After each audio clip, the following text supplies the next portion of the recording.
Okay, so welcome back, everybody. I hope you managed to grab a cup of coffee or a cup of tea. And now it gives me great pleasure to introduce our next presenter. It's none and only Carol Reed, who is very well known here in the world of ELT. Carol has over 30 years experience in ELT as a teacher trainer, academic manager, materials writer, an educational consultant, and has worked in many countries all over the world. And as many of you know, Carol specializes in younger learner teaching, and of course is the author of this fantastic book, which I'm sure many of you know, 500 Activities for the Primary Classroom. So Carol, welcome. How are you today?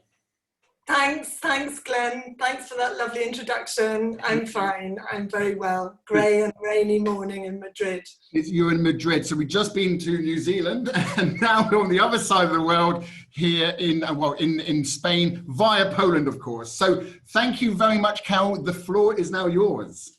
Okay, thanks a lot, Glenn, and good morning to everyone, and lovely to see you all here.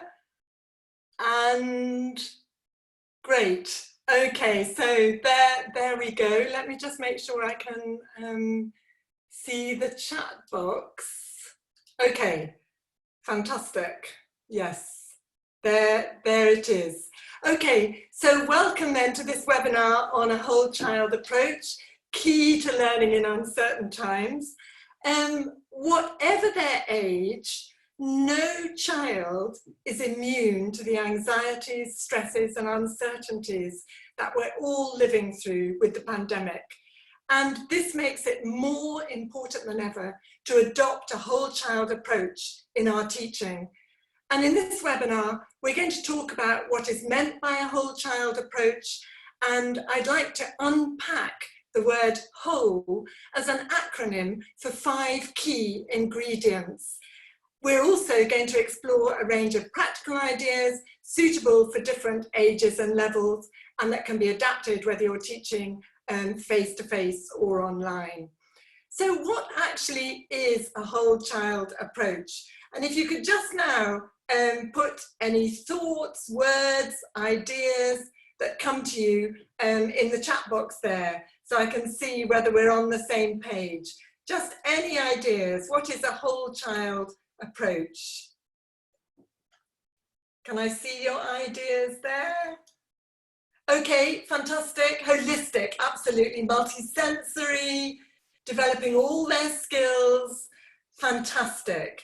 Yeah, absolutely. So a whole child approach involves catering for all aspects of children's social, emotional, psychological, physical, cognitive, creative and language development.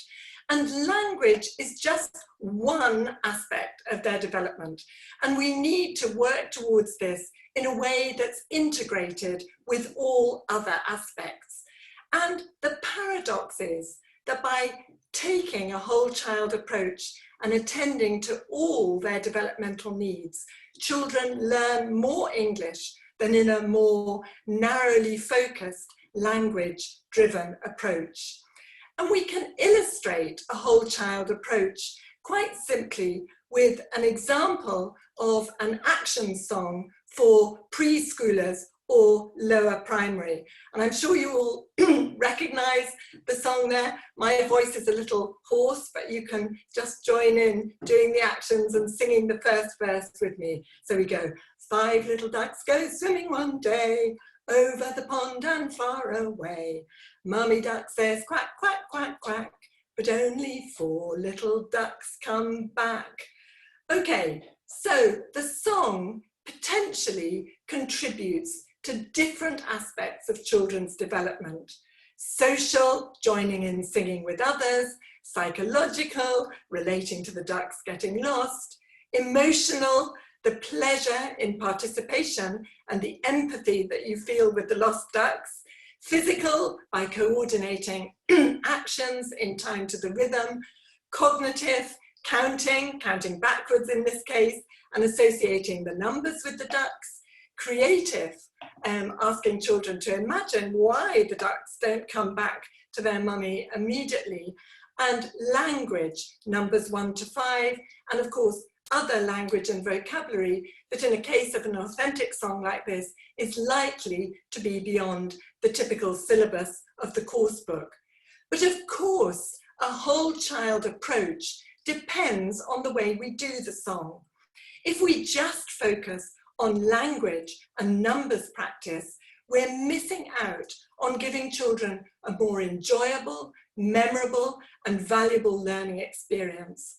So a key message from this webinar is that whatever activity or learning sequence you do with children, and I would also say whatever their age, you need to think beyond language and give other developmental aspects equal importance and weight. So now let's go on to take the word whole as an acronym of key ingredients that will help you to implement a whole child approach into your teaching. Any guesses in the chat box for what W stands for? Any guesses for W? Quick as you can in the chat box. Can I see your ideas? W, an inclusive approach, okay. We, oh lovely, wellness, absolutely fantastic. Well, you've practically hit the nail on the head there, because W is for well-being.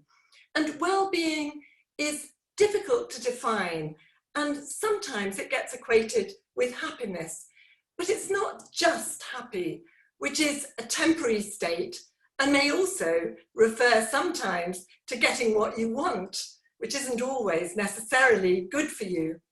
And well-being is more to do with having experiences that are meaningful and valuable, including emotions that you feel are appropriate to different situations.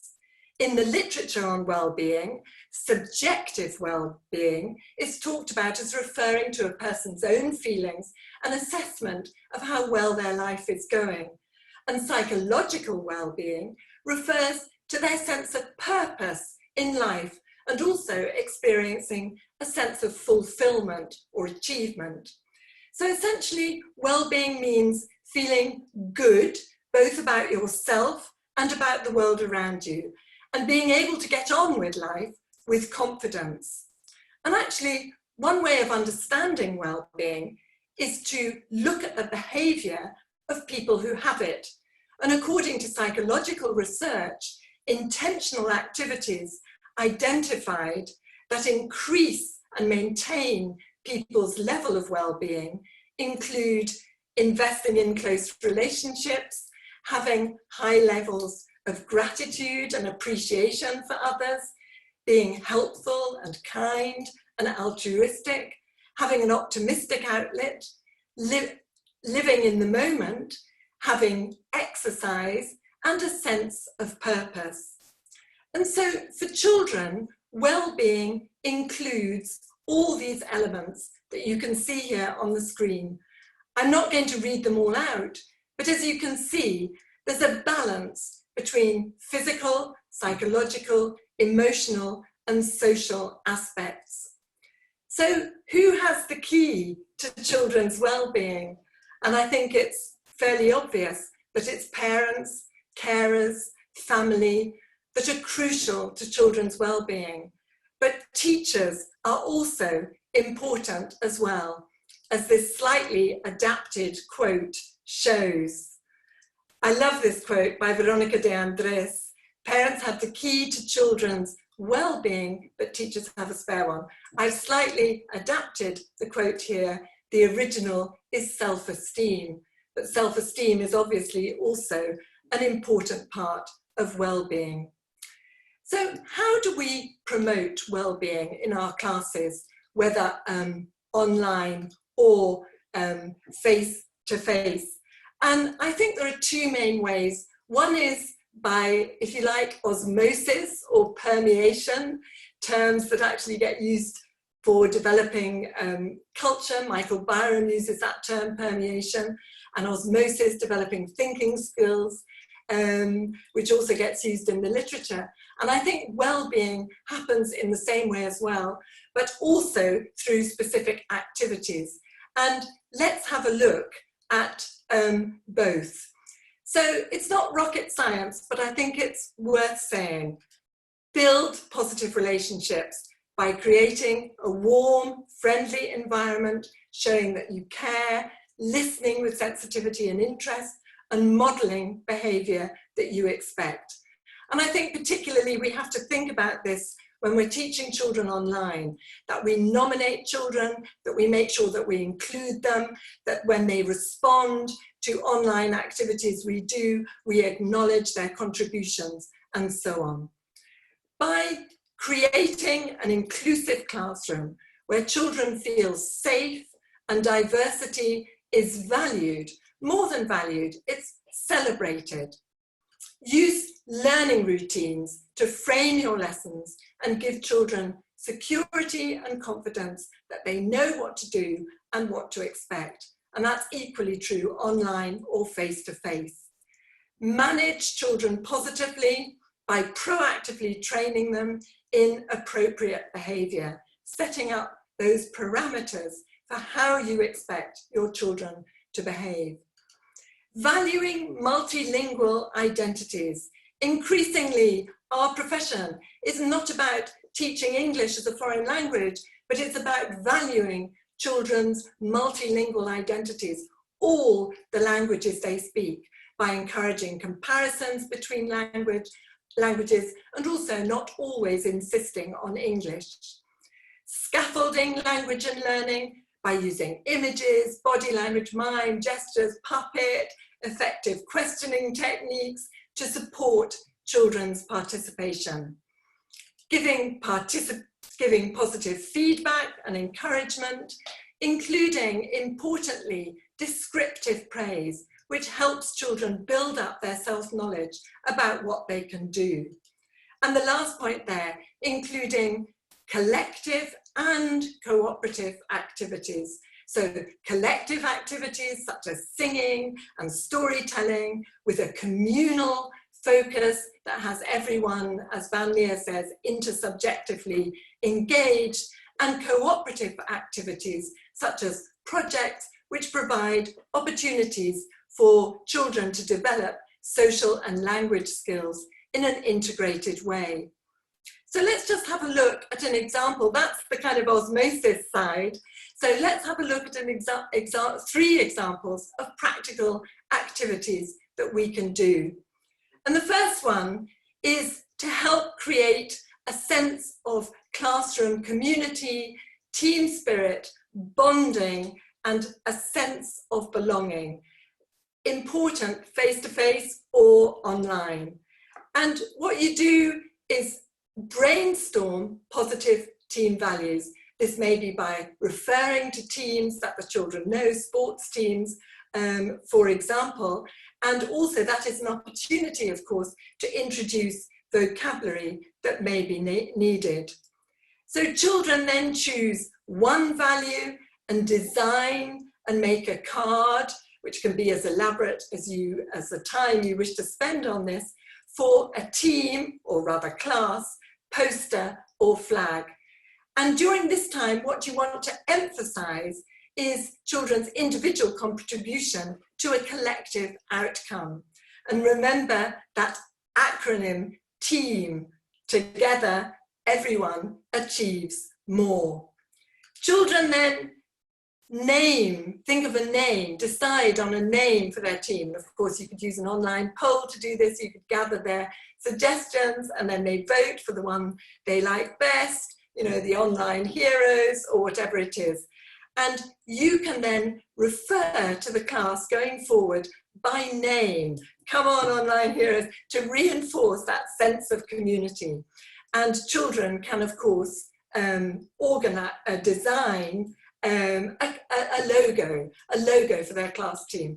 And it's incredibly bonding when you do this and leads to a sense of collective well-being. The next activity, it's cool to be kind. I first learned about this activity some time ago as a positive reframing of an anti-bullying initiative. And actually, according to the psychological literature, carrying out acts of kindness creates a virtuous circle of positivity. When we help others, it makes us feel good. And when we feel good, we tend to help others more. And the psychological research evidence for this books, well, Aknin et al. 2011, any of you who are interested in following up the references, and Schnall and Roper also 2011. So what you do in this activity is that you set up with the children that they are going to plan to carry out an act of kindness at home. For example, I'm going to make my mum breakfast in bed at the weekend. Wouldn't that be nice? Note how you or the other person feels when you carry out this act of kindness. Take a photo or video, if possible, and write about it and report back. And of course, we could give children a template to do this. I made my mum breakfast in bed at the weekend. It made me feel happy and helpful. It made my mum feel very surprised. Okay, and in face-to-face teaching, you can also do the same get children to do the same activity with their classmates at school. And the third activity, what went well? And this activity is to do with reframing our thoughts and experiences positively rather than focusing on the negative, which we often tend to do. And so with this activity, children at the end of the week, they note 3 things that went well. You're actually getting them to think about all the things that went right rather than went wrong. They share one of their ideas and make a poster or display of all their ideas. And for example, if you're online, you could use a tool like Padlet to do that. So to conclude on research shows that children's level of well-being is a key factor in how they do at school. It also boosts their social and emotional skills and behaviour. And of course, you also need to look after your own well-being, the other side of the coin, as this impacts significantly on children's well-being too. In fact, you might just try doing the what went well activity for yourselves at the end of each week. Moving on then to our next letter, H. Any guesses for H in the chat box, please? Any guesses for H? Oh, happiness, how lovely. Yeah, that would be great. Happiness would be a bit like well-being. Okay, any ideas? Any ideas? Okay. Health, wonderful. Yeah, very important. Here and now. Fantastic. Help. Yeah, there are lots of ideas there. Okay, so actually, H is for, there we go.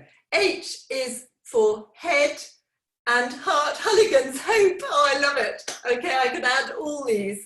It's for head and heart. And I would also say these days for human connection.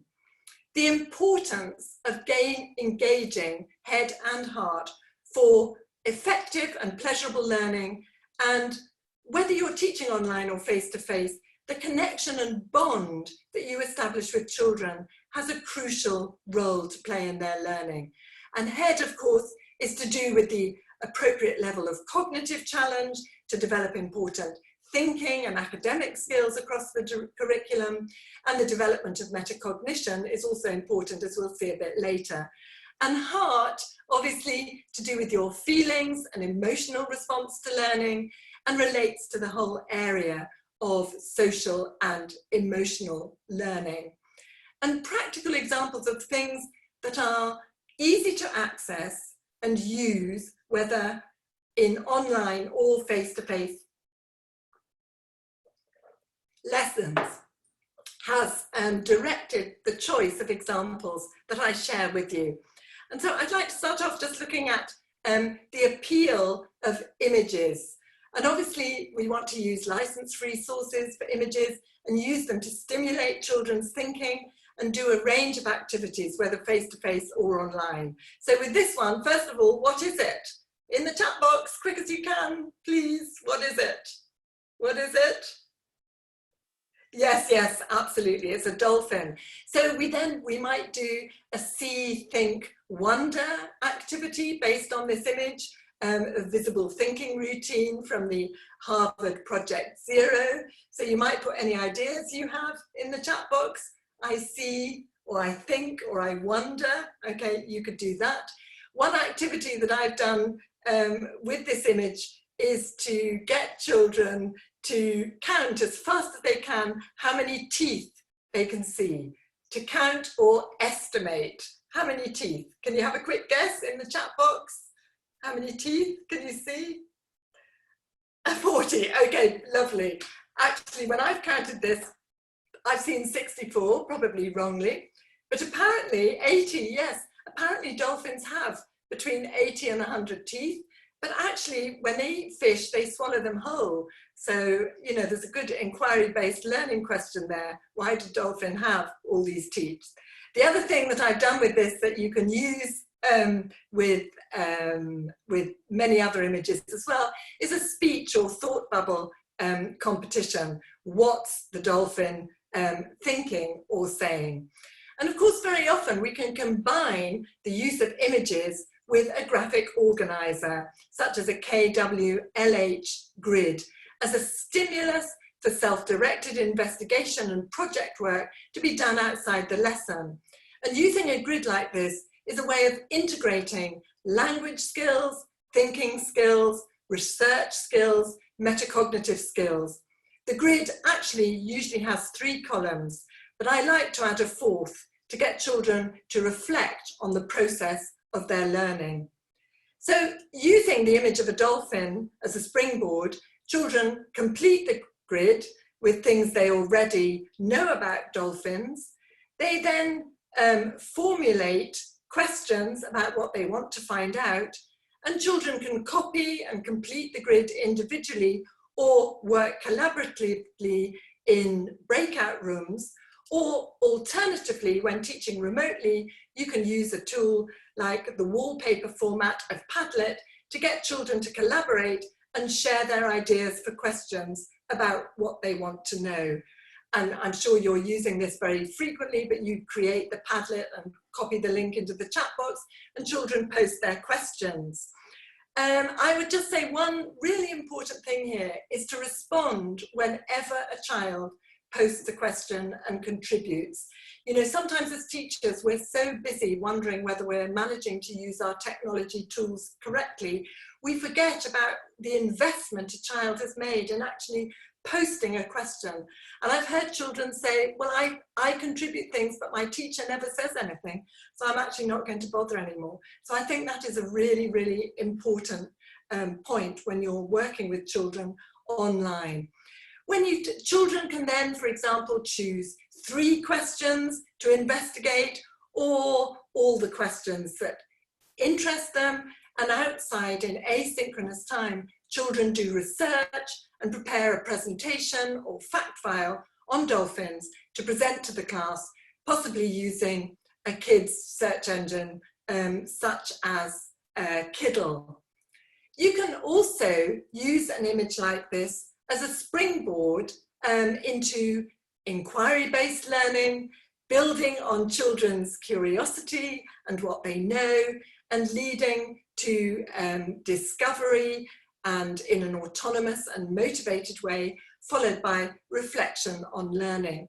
Children do their research independently outside the lesson and present and justify their opinions about why they think dolphins are amazing. A second example I'd just like to share with you, using multimodal materials that are freely available online, is based on the United Nations 17 Sustainable Development Goals and drawing on the world's largest lesson, educational resources. And I've put the link for you there below, because this is a fantastic resource for us to use both in online lessons and when we're working face to face. And what we're going to do is to tell the children that they're going to watch a video that is called A Call to Climate Learning, and featuring children and young people from around the world talking about climate change issues. And of course, you could get children to either predict the issues before I showed you this screen, or if you show them the screen, to actually think about what are some of the problems and possible solutions related to these issues. They might work in breakout rooms to share ideas about what they know. And this is also an opportunity for you to introduce relevant vocabulary, to find out which issues they're most interested and concerned about, which ones they think affect their region or country most, and any other issues they can identify which aren't included. For example, children might come up with rising sea levels and melting glaciers. What we then might go on to do is to actually introduce the children to the people in the video, and children can predict the issues that they talk about. So for example, I think Helena talks about deforestation. I think Dante talks about endangered animals. With an initial video task, we then get the children to watch the video and either match the people and issues, or note the order in which they speak. And after they've watched the video, super important to invite a personal response, which person and initiative do you admire most? In the second task for the video, children choose one person that they want to kind of follow, if you like, and find out more detail about the problem and the positive action that they've taken. I'm not going to show you the video now because for permission reasons, but you are encouraged to use these resources in your classes. And I would very much recommend that you go and have a look at this video. I've given, not now, but after, I've given you the link there at the bottom of the screen. And it's a perfect video for our lessons because it's very short, 3 minutes. It's very rich, it's very accessible, and it's a wonderful learning sequence for you to do to get children thinking about the climate emergency, whether you're teaching online, as I gather a lot of you are at the moment, or face-to-face, or doing hybrid. It works in all kind of contexts. And in the post video, children report back on the issues and actions taken. And this then leads into further personalized, creative and collaborative work, following, which I'll show you, following the next letter in our whole learning ingredients. And the next letter, we've done well-being, we've done head and heart, and the next letter is O. So could I have any guesses in the chat box for what O stands for? Wonderful, straight, Kate, you got it in one. Any other ideas? Any other ideas? Opportunities, absolutely. And actually it stands open mind. I love it, Lavina, that's fantastic. Okay, O stands for options and opportunities. And the idea here is that when you choose your own chocolate from the chocolate box, you're likely to savor and enjoy it much more than if someone else chooses it for you. That actually by having that option, by having that choice, you have investment in learning, you buy in, you have ownership of it. And so we need to offer children options and opportunities to contribute in divergent personal ways, to take risks, to be inventive, to be resourceful, to be playful, creative, to be autonomous, take risks. I'm sure you've got lots of other ideas you could put in the chat box there as well, to cooperate and work together as a team, and also to learn values such as collaborating and life skills such as organizing and planning. And one very practical way of doing this is through using choice boards. Choice boards, which are another graphic organizer, and graphic organizers are something that work superbly, both face-to-face and online. And a choice board gives children 6 or 9 options for what they're going to do.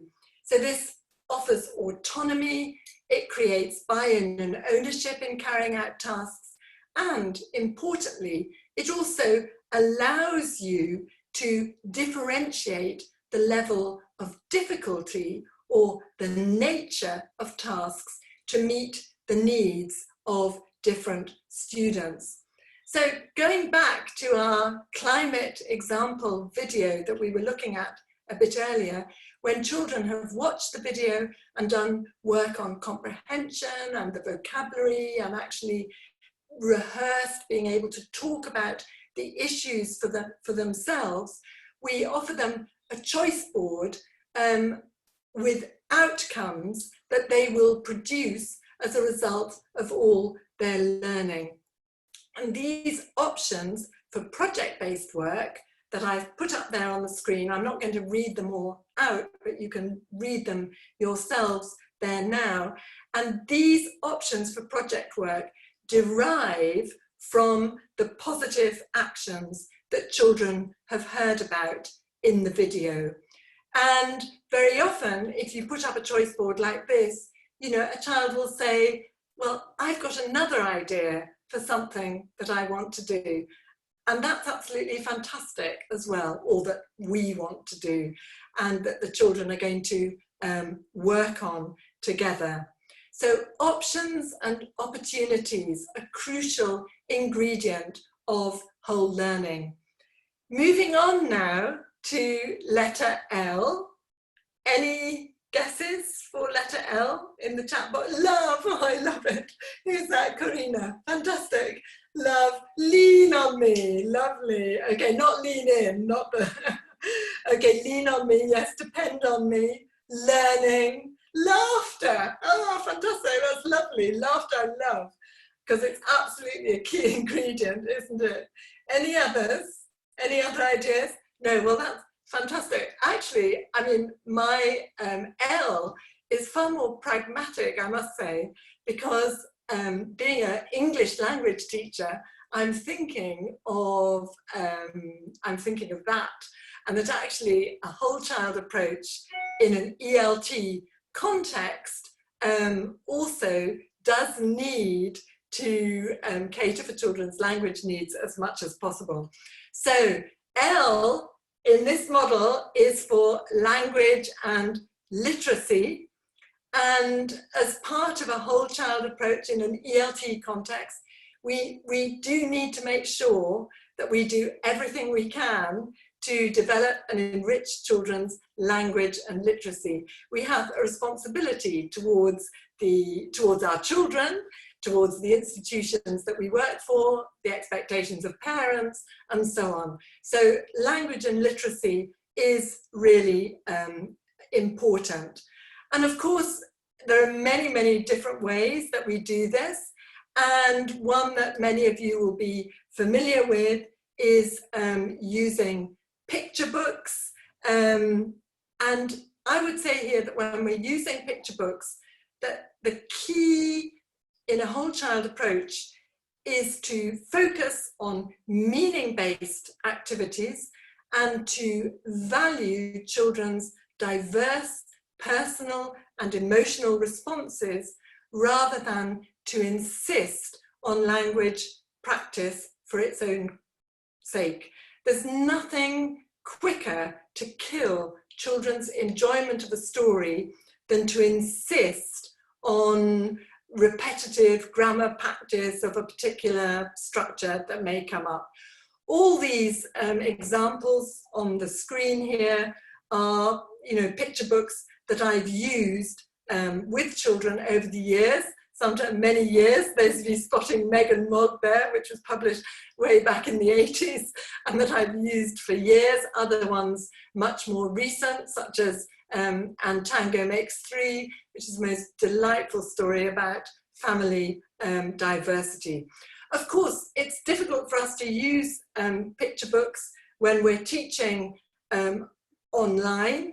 And I would just like to, and this is partly why I've chosen to focus on picture books, to draw your attention to 2 free storytelling resources made during the lockdown to support teachers, parents, and children, which can be used as part of home learning, online teaching, or in class. And the first resource is the PPELT mini e-lessons, PPELT that some of you will know, will be familiar with. And during the lockdown, they created a series of 22 mini e-lessons based on videos of children's authors and illustrators reading their stories out loud. So this is material that is easily accessible on YouTube. You can find these videos, and you've got these mini e-lessons to go with the story. So what this means is you don't need to have the picture book yourself, okay? So that is a resource that I would actually highly recommend. And the other one I wanted to tell you about is this one, which is called Storytime with Carol. And this is also something that I did during the first lockdown. I made a series of 12 storytelling activities and 12 teaching tip videos with lots of ideas that can be used online in home learning or face-to-face learning. You can show the videos in your online classes or in your face-to-face classes, and the teaching tips videos have lots of ideas to follow up for online classes. And I just want to point these out to you because I think they are both the PPELT videos based on picture books and these storytelling activities give you a lot of ideas. And also, if you want to use other books, you can follow the procedures and methodology suggested in order to do that. But I've also wanted to, as well as telling you about those resources, to choose a couple of examples of language and literacy activities. And again, I've chosen to share activities with you where you can have access to the texts, even if you don't have the book. Okay, and the first one is this picture book, The Day War Came, that I have here. And this is an extraordinarily moving book about child refugees, but at the same time, optimism and hope. And I think you may wonder why I've chosen a book with this theme. But I think children at the moment really realize the seriousness of what we're going through. And they actually often want to engage with real issues rather than be fobbed off with trivia. It also, I'm sorry to say, resonates with them, the idea that your world can be turned upside down from one day to the next. Okay, this book is called The Day War Came, but children can easily imagine the day COVID came. And the book is based on the text of a poem by Nicola Davis, and I've put the link at the bottom there so that you can get the whole text, even though I know you haven't got the book.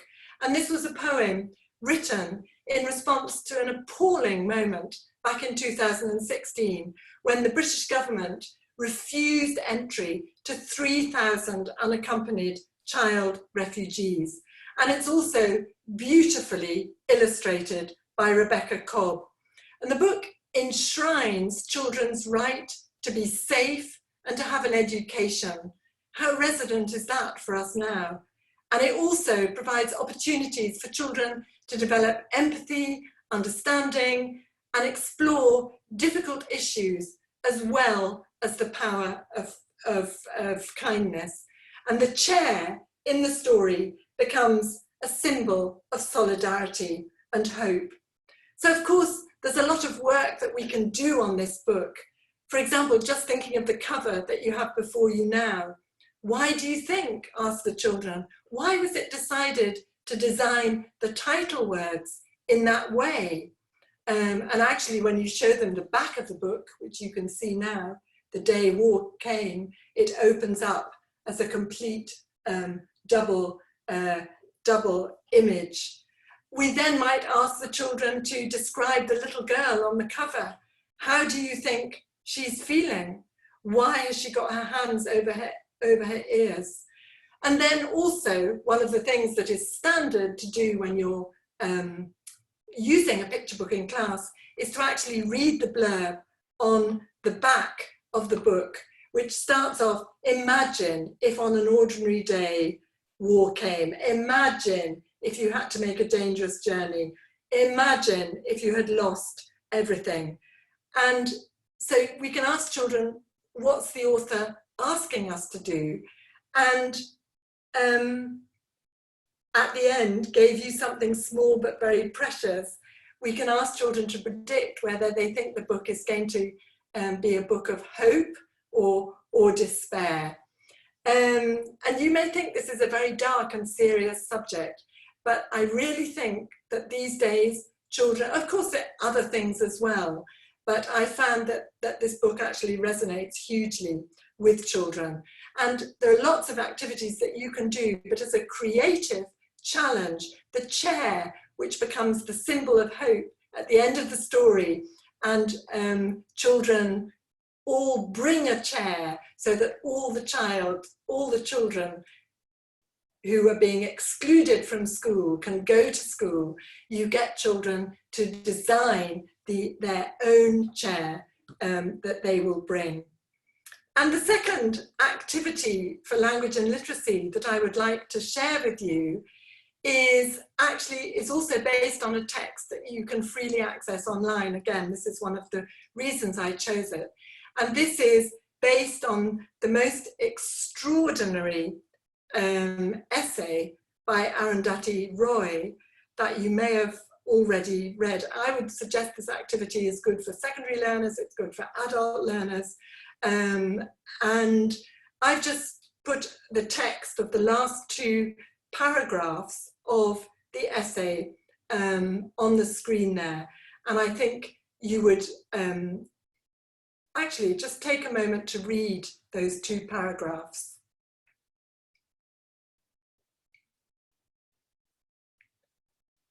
You would need to do a bit of vocabulary work, but the idea is to use this incredibly creative idea, the pandemic is a portal, as a springboard into getting children to creatively imagine another world. So we can give a STEM for that. I imagine a world where, would you like to put any ideas in the chat box? I imagine a world where, after the pandemic, I am ready to fight for, okay, that we don't want to go back to the same old world we had, that this is an opportunity to do things differently. And of course, with children, we can also get them to draw pictures on both sides of the portal. So maybe on one side of the portal, they would draw pictures of skies busy with aeroplanes, and on the other side, clear blue skies, where perhaps we're paying more attention to how we're ruining our planet. Okay, so moving on, we've got to our last letter. Fight for kindness to one another, fantastic. Any predictions for the last letter, E? Any predictions? Evolve, lovely, I love it, Julia. Evolution, evolve, enthusiasm, fantastic, energy, yes, all those 5 E's that we need to teach children, empathy, everyone, oh no, brilliant, education, lovely, oh gosh, I love your ideas. I'm afraid again, mine's far more prosaic. Mine is E for evaluation. And actually the importance of developing children's metacognition and their ability to think about and reflect on their learning. Because actually, in order to make our learners, independent, autonomous, able to assess themselves, they need to have these metacognitive skills. And I think this example here is an example of a self-evaluation by an English-speaking child, age 6. And the reason I'm showing it to you is because I think, teachers often say to me, but children are so young, they can't evaluate their own learning. But actually, it shows how children are capable of metacognitive thinking and how we can get them to review their learning, whether we do that in their mother tongue or shared language rather than English, or perhaps, a judicious mixture of both. And of course, with older children who have more developed metacognitive skills, I would say the importance of having regular learning reviews and focusing on what I think of as the 5 Ps. So focusing on what children have learned, the product, how they have learnt it, the process, why they have learnt it, the purpose, how well they've done, the progress they think they've made, and how they will go on learning the plan. So I think this development of metacognitive thinking is incredibly important, not just for children's learning and a whole child approach, but also to developing their critical and creative thinking as well. But metacognition is hugely important.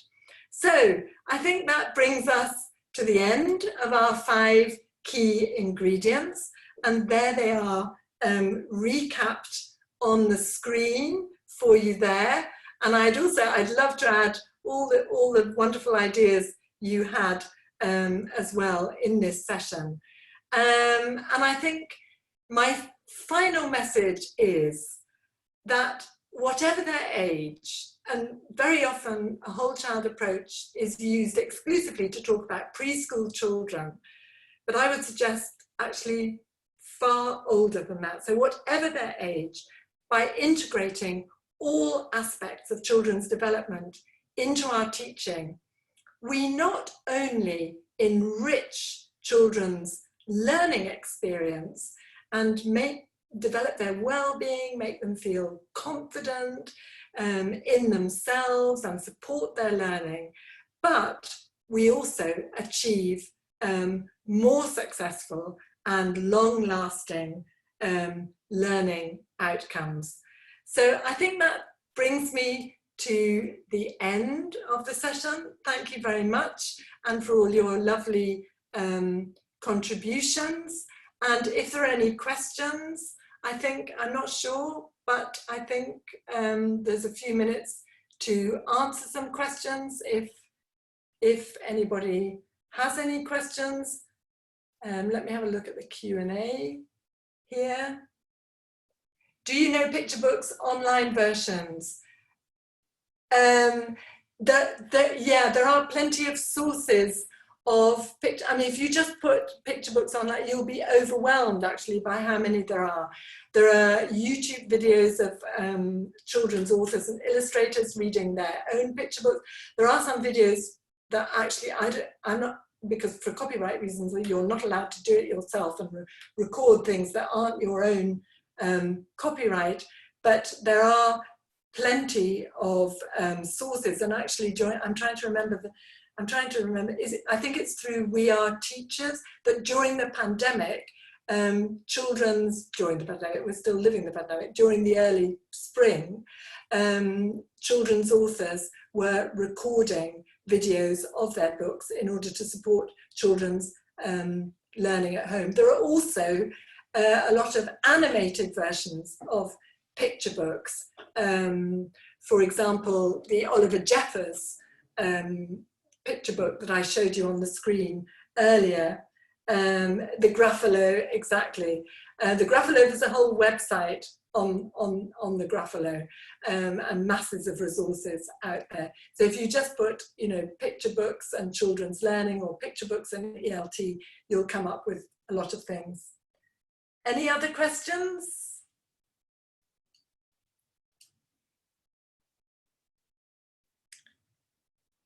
Thank you for, in which course books can this approach be found? Well, I have to say, I mean, I have to be honest about this. It underpins all the work I do, whether course books or not course books. I feel really, really passionately that we're missing a trick if we just hammer away with a language sledgehammer when we're working with children. We're not going to be as successful as language teachers as if we take the whole child and their own interests. Of course we can make them do any activity we want. We're the authority, we're the teacher. But actually you only spark that real love of learning when you tap into their interests, tap into their stage of development, and allow their learning and their love of learning and their love of language to grow from there. Any other questions? Michael Rosen reading, yeah, that's true. Yes, and that's one of the e-lessons developed on the PPELT website. So yes, that's one you could definitely go. And Michael Rosen is absolutely fantastic, isn't he? Yeah, yeah, poor guy. He really suffered from COVID. He's been through a terrible time. Any other questions? Any other things? Just scrolling through here.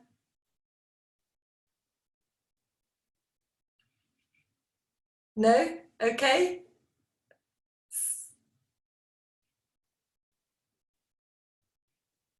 So. Okay, well, thank you very much, Carol. Can you hear me okay, Carol? Yeah, I'm here. Yeah, good. Okay. Well, thank you. Sorry, look like you're just stationary then, frozen for us. Well, I wasn't sure whether I wasn't seeing questions or hearing a voice. I think everybody's you know, already given their questions. So thank you so much for your great presentation, and thank you for the questions as well from the audience. Very useful again, Carol. Very practical ideas. Because no, it is difficult teaching younger learners, especially online. I know some of my teachers find it difficult teaching 7 to 8 year olds online. So your presentation, I'm sure, has been very, very useful for them. So thank you so much. I do appreciate it. Great. Okay, thanks a lot. No, well, I've done a webinar on ideas for engaging children virtually. But if teachers are interested, that's very much 7 and 8 year olds, that they could have a look at that. That'd be great. That'd be great. Yeah. Okay. Thank you so much, Carol. Have a great day. And hopefully the sun will start shining in Madrid at some point. Absolutely. Yeah. Okay. Okay. Bye then. Thanks a lot. Bye-bye.